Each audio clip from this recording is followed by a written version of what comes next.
Hello and welcome to Emrod Spotlight Series. I am so excited for the first episode for Emrod Spotlight Series, and this is a series that I wanted to open up so I could have a space for people to share their story. Today we have our first guest, who is Seema Saroop.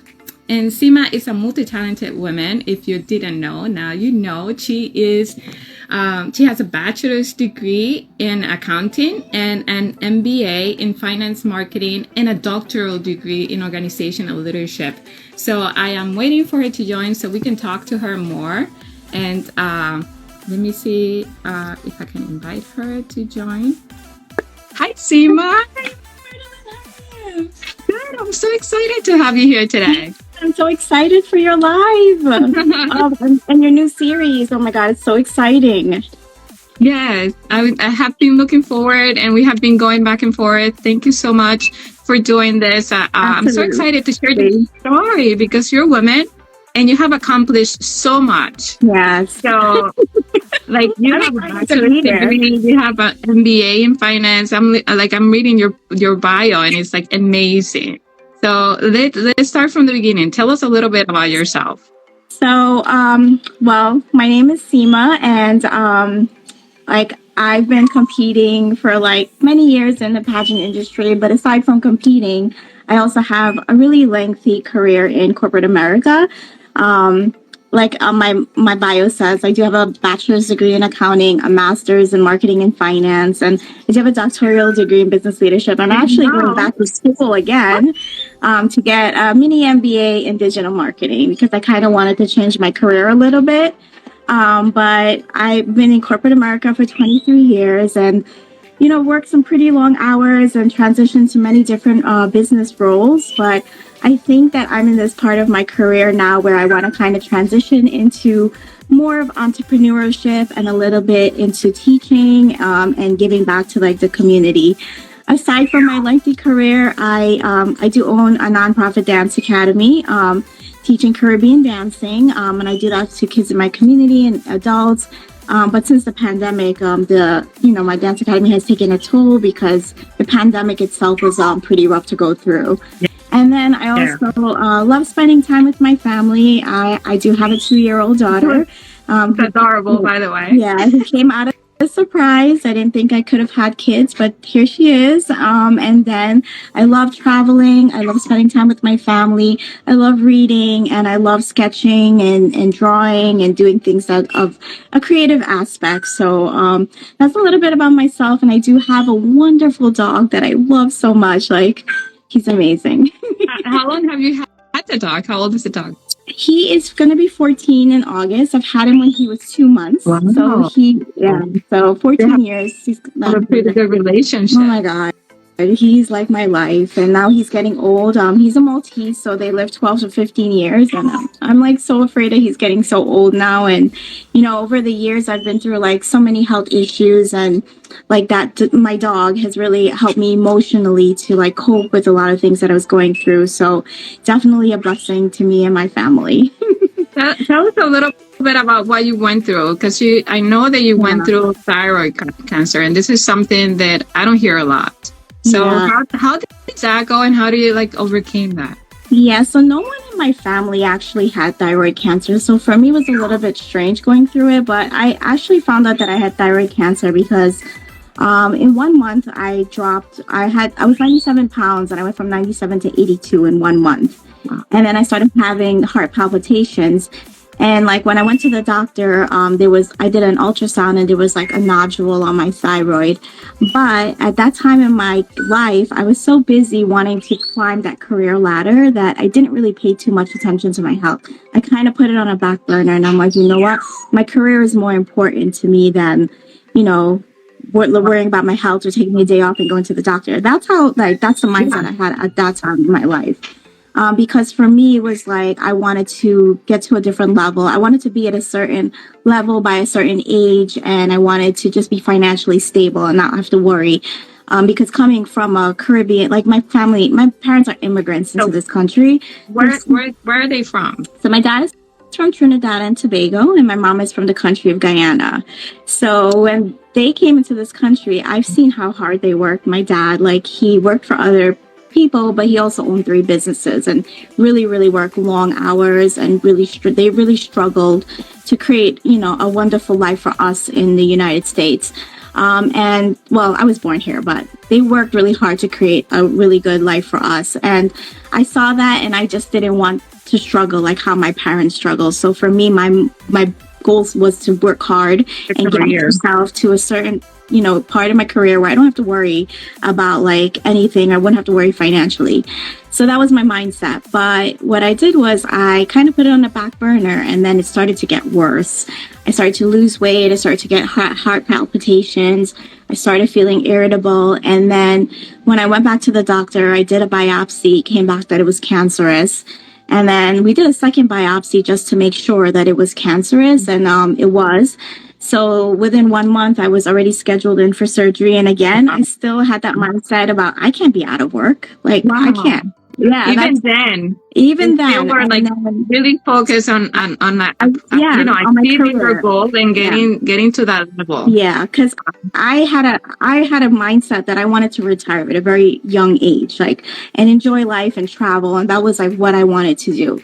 So going into surgery, the cancer had already spread to the other side. My original surgery was supposed to take out half of my thyroid, because you can actually survive with like half of the thyroid, like the hormones and stuff like that. By the time I went into surgery, it had already spread to the other side. The surgeon had told me if I waited 1 more month, it would have spread to my lymph nodes. It was 0.5 millimeters away from my lymph nodes. So at that point, that was like a wake-up call for my life, because I was so focused on my career that I could have lost my life. Like, I could have been so ignorant about it. It would have spread to my entire body. And at that point, I realized that if I didn't have my health, I won't have my career. Right. And I wouldn't even have my family or be able to do the things that I'm doing today, like compete in pageants and, own my own business and like go back to school. So it really was like a mindset change for me. It was definitely a wake-up call. How they say you have to go through things and you have to learn the hard way? There was definitely a wake-up call. But after going through the surgery, and going through all of that, it still is a recovery after it. Like, many people don't know that you're so unstable after that, like emotionally imbalanced. You're irritable all the time. There's a lot of weight gain. There's a lot of weight loss. You develop an autoimmune disease. So everything just is a tripling effect. So that's what happened after my surgery. Everything was just a tripling effect for me. There were days where I was happy. There were days where I was sad. There was days where I didn't want to live anymore. There were days where I just feel like I couldn't go on. I didn't care about my career. I didn't care about the way I look. I didn't care about anything. I just was unhappy. Yeah. And I told myself, like, this can't work. I'm better than this. I have to be better than this. I'm better than this. You had a support system as well. You had your dog, but your family, because you have a great family. Yes, a wonderful support system. Like, my husband was always there. Days where I was feeling down, he would cook, clean, take care of the entire household. My sister was always there as a support to, like, pick me up when I was feeling so down that it just feel like I didn't want to live anymore. And like my mom and dad, like, they were just there, always pouring love and unconditional support. Like, it's so amazing that, the love of a family and how much, they can do for you. Like, I always say, like, for me, my wealth isn't like the money or the job or the income that I have. My wealth is my family and the support that they give me through, like, all these hurdles that I've been going through. That is so true. Like, family is like the best thing, and it's saddened the people that don't have that, because there's some people out there that might not have that same support system. So what would you say to somebody that might not have the same support system that you have? Like, you have your family always there, you have your dog, and they might not have family. They might just have a friend. I always believe this, Myrtleyn, believe it or not, that friends are sometimes more family than your own family. So I would tell a person to surround yourself with friends, surround yourself with people who uplift you. They don't have to necessarily be family. Anyone that can make you feel better, anyone that can put a smile on your face is that support that you do need to overcome that hurdle. And I've done that. Like, I was blessed to have my family, but I was also blessed to have really great friends, like, who were always there, like, to go out, to talk, to hang out, and, you know, just take a walk all the time. Like, you know, so I was like blessed on that end. That's helpful, and that's great that you had that support system. Now, do you still have to like take medication at this point? Like, how long ago was that the cancer? How long ago were you clear from it? Yeah, so it was a while back. It's been over 10 years since I was diagnosed, but I do still have scar tissues there. So I constantly recheck it every 8 weeks to make sure that it's not coming back. I'm on a pill for the rest of my life because I don't have a thyroid anymore. Like, so I have to take a pill every morning, and that pill is what helps me, you know, every day. But yeah, it's constant maintenance. Like, you know, some months like I could feel normal, and then all of a sudden I can just like have a setback and I feel irritable, or I can gain weight, not necessarily from eating, but just my hormones are just so imbalanced sometimes. Yeah. But you know, you just have to keep going. I mean, the remedy is to just keep exercising, keep eating well, keep yourself busy, keep doing things that you love, because it also affects your mind too. So by enrolling in all of these things that make you so happy or just keeps you busy or positive, it definitely helps you to feel better. So did you start joining pageantry right like after the cancer, or had you been involved in pageantry before?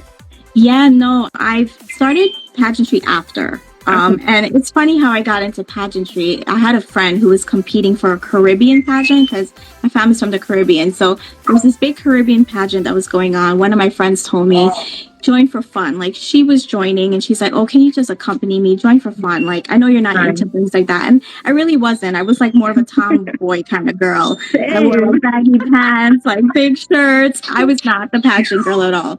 So she was like, join for fun and just do it. So in a Caribbean pageant, it's a little bit different than American pageants because you have to do like a lot of stuff is cultural. Like, you have to have like the cultural wear, you have costumes from like the country that you're representing. You know, you have to do a talent, which I did Indian classical dancing at that time. So I did. Oh my God, I want to see this. Yeah. Do you have videos of it? Yeah, it's on YouTube. You have to send me the link. Yeah, I will. So I've done like dancing, and then I was like, okay, I got this, because I danced already, and I was like, I'll do it for fun. And I ended up winning the top title for that pageant. And then it was like, after I won, my mom and dad was like, oh, you know, they were so amazed by like the way I performed on stage, and they were like, why don't you try an American pageant? So I was like, okay, I can do that. I'll try it for fun. But when I started competing in American pageants, I was like a fish out of water. Like, I didn't know what I was doing. Like, I just thought like you just put on a dress and you just compete, but it's so much more. So much more than that. And it's like over the years, but when I competed, although like at first I never won or I didn't even place, it was the people that I met that was so nice. Like, I have friends that I competed in my very first pageant that I'm friends with to this day, and we talk all the time to this day. And it's just like the people that I met, and they make you feel so good when you're competing. You know, you feel like you have that additional support behind you. So I started loving it, and I started, you know, doing it more and more. And then I told myself, like, eventually I'm really serious about getting better and competing and really, you know, getting a national title. And that's when I started to grow in pageantry. I started to, you know, I had a coach. I started like creating a development mindset about what I needed to do to get ahead. I started working on my body, but it's because of like going through the thyroid disease is why I decided to compete in pageants also, like to continue competing in pageants. Aside from my friend telling me to do it, why I decided to compete, because every time I had to compete for a pageant, I really had to train myself, train my mind, train my body, you know, go to the gym, like get ready. And at the end of the day, when I saw myself on stage, I felt so beautiful. And it made me feel like all the months of what I've been going through and feeling so horrible inside, that one day I felt so beautiful. And I just kept going. You are gorgeous. Not just you're gorgeous inside and out. I love the way you speak. You know that. I've already told you so many times, and how you put the words together. But pageantry, it is more than that. It like a lot of people don't realize, and I think until you like join a pageant. So if you're out there, you haven't done a pageant, join it. It's like it's a life-changing experience. It is. It really is. Yeah. And not to mention, you build your network, because many of my pageant sisters are doctors, lawyers, accountants, entrepreneurs. I remember there were times where I had like a legal issue, like a legal question that I'm asking my pageant sister because she's a lawyer, So it's like you build such a network. And like I have one sister, Queen, that she is in PR and she covers the Oscars, and I'm like, I see her at the Oscars all the time. I'm like, I know that girl. And it's like, it's wonderful. Like, you wouldn't believe the people that you meet. And I think that's the most rewarding part. It's not about the crown and sash. Many people they feel so sad that, oh my God, I didn't win. But it's not that. Like, you are already a winner by the people that you meet and putting yourself out there and really just telling your story. Like, you're changing someone else's life unknowingly. As a person too, like you grow so much. You don't even like looking back at that's why I kept joining the pageant even though I didn't win, because I felt like I was growing and I was accomplishing a lot of things that I wouldn't probably accomplish if I wasn't in the pageant, that I could probably put it off for the next day and the next day. You know what I mean? It's kind of like pushes you to do things that you want to do, but if you wouldn't be in the pageant, you probably would do it a lot slower. Yeah. For me, it's like I always have stage fright, and I always get nervous when I have to speak. To this day, I get nervous when I have to speak in front of people, but it kind of forces me to build that confidence and go on stage and put your best foot forward. Although, like, sometimes I could feel like I have a frog in my throat when I'm talking on stage, but it kind of forces me. It gives me that that will to do better, to want to do more, to be a better version of yourself. And that's why, like, I also have my daughter in pageants, because I want her to develop that confidence and that stage, like, eliminate that stage fright at a young age, so she can be able to be the best version of herself in anything that she does. Yeah, that is like the best thing to develop at a younger age, is like the confidence, because that's what's beautiful about people, is the way that they portray themselves. You know what I mean? And for you, I feel you have that. You have that confidence, you have that beauty inside and out, and you have something to give to people and make them feel good. So right now, what motivates you besides from I know you said from like being sick and having your friend kind of like telling you, what motivates you inside to do better, especially now that you have a daughter? Yeah, I would say that's my number one thing. Now it's having my daughter is what motivates me the most, because growing up, I saw how challenging it was for my dad. I mean, he came into this country and he worked for someone, and then eventually he built 3 businesses. But the challenge was although my dad was successful, it was limited time that we had to spend with my dad, because he was always working 7 days a week. And because my mom and dad were immigrants, they didn't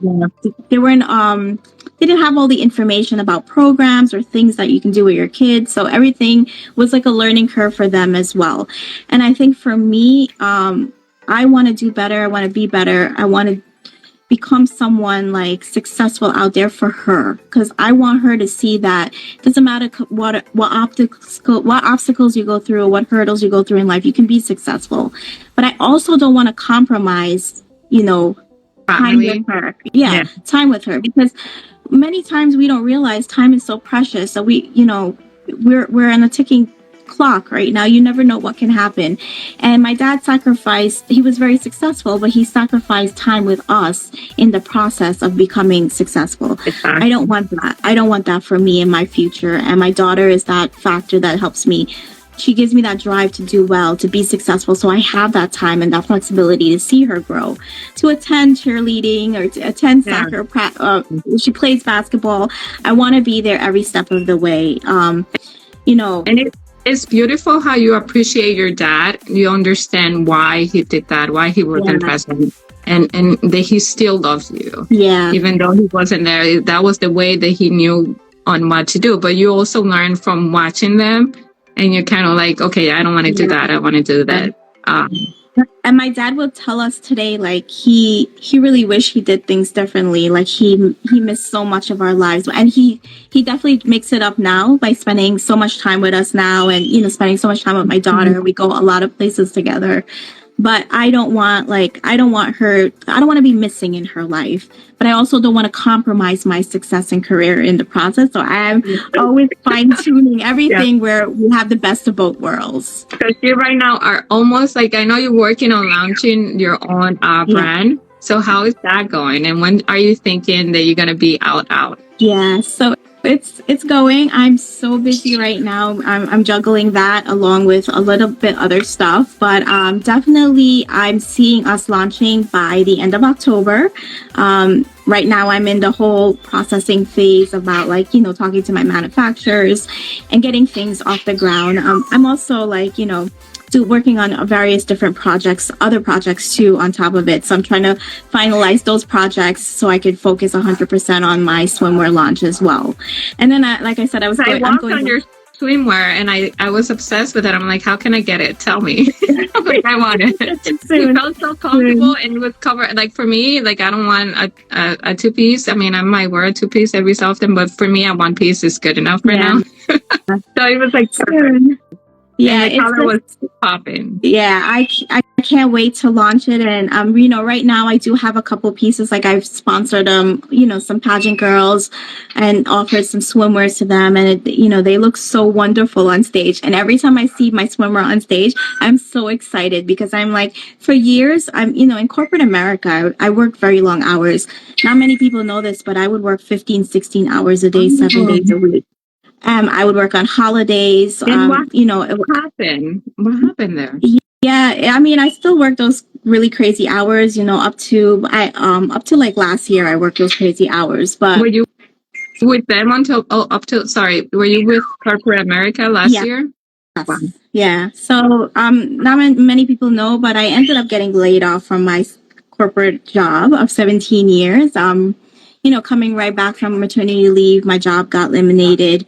It's a big whole strategy that was going on within the company I worked for. And they were just taking a different direction. And it wasn't me. It was, thousands of people that got laid off. But I was devastated, Myrtleyn, when I found out, because I knew I just had a baby. I know it was going to be a big transition and it was going to be tough, but my husband said to me, it's probably the universe pushing you into a different direction, because if that didn't happen, you probably would have never thought about launching or your swimwear line. And I did have my Fanny, my coach. Yeah. I really have to thank her too, because she really pushed me into ground up. Go ahead, you have to do it now. Because for years I've been sketching. For years I've been showing her my designs, and she's been telling me, Seema, you have to do it. You have to start. You're so talented. You have to do it. And I would look at her and be like, are you crazy? No, I can't. I have to work. I can't. And I was just so afraid, because I was afraid that I wouldn't be able to juggle my corporate job as well as this. So getting laid off from corporate America kind of pushed me into that direction that, maybe it's time that I start, the ground running. So here we are today. Yeah. Sometimes I was talking to one of my patients and I was like, sometimes you think, oh my God, it breaks your heart that something happened. And then all of a sudden something else brings you up and you're realize it was a blessing in disguise. It's it was meant to happen and to get you to the other space that you needed to be in. I'm not gonna lie, there were nights where I didn't sleep. There were nights where I woke up crying. There were nights where I was like a fish out of the water, because I was so used to a routine of working all these hours and having that purpose of going to work and coming back. So when I got laid off, I was fearful, because I'm like, what's gonna happen? And I know the job market's really bad right now, believe it or not. There's not really a lot of jobs, and I've heard people with really high degrees, it's very hard for them to manage and get another job. I wasn't worried about getting another job, that wasn't an issue for me, but I think I was already had put so much time in here, and that's what I felt. And I think I was more worried about my daughter, her being so young, and formula is expensive, Pampers is expensive, and running a household, it was and I we've always acquire a certain lifestyle in our courts. And when it gets hindered, you tend to become stressed, like, oh my God, how can I do all this? But, everything works out at the end, and you have to believe that, and everything happens for a reason. And that's the motto now I live by. Everything happens for a reason. But yeah, it kind of forced me into this direction. And like, thank God I have the support of my family. Thank God I have the support of my husband. Like, he's such a wonderful person. He's always like my number one cheerleader, giving me feedback on my designs, or like helping me like stick things together or sew things together. I was like, that's amazing. That's so sweet. So just to wrap it up, tell us what message you have for people out there. Do you have anything that you would like to tell, or that you didn't get to say that you would like to say? Yeah, the one thing I would want to tell everyone is that keep going after your dreams. Never give up.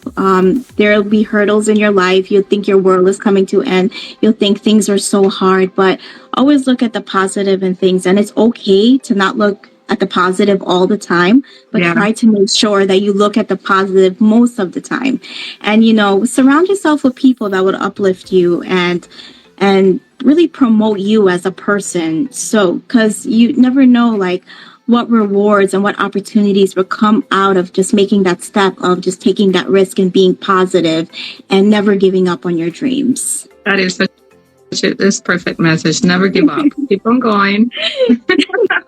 Love you, Seema. Thank you so much for being my guest. So proud of you, and I am so excited to see all of your upcoming episodes. You're going to do amazing. You're such a wonderful person, a great brand ambassador, and definitely, I believe you definitely should have a career in PR. Thank you. I love doing this, and I'm so excited for this episode, for the whole series. So we'll see how it goes. I have a few lined up, so I'm very excited. Thank you so much. You're very welcome. Talk to you soon. Bye, everyone. Bye.